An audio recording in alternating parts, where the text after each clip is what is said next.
If you're still using ordinary words and common phrases as passwords, well, this lesson will hopefully make you think twice. So what is a dictionary attack? This brute force technique occurs when a cybercriminal tries to guess a user's password by working through a list of common words, phrases, and numerical combinations.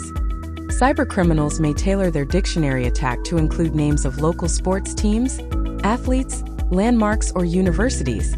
Knowing their target's password may likely include any of these names. When a dictionary attack is successful, the cybercriminal gains access to their victim's account and may use this sensitive data for personal gain or sell it on the dark web. Since it would take a long time for cybercriminals to manually test millions of words and phrases, they often use artificial intelligence and automated programs that do the work for them. Create strong, complex passwords, avoid common words and phrases, and use a mix of numbers, letters, and symbols that are hard to crack. Practice good password hygiene. Use a password manager if you have a hard time keeping track of your passwords, and activate multi-factor authentication for added security. Next time you're prompted to create a password, remember dictionary attacks and use these strategies to keep your account safe and secure. Visit Securafy.com for a free cybersecurity assessment or access our library of resources to strengthen your defenses.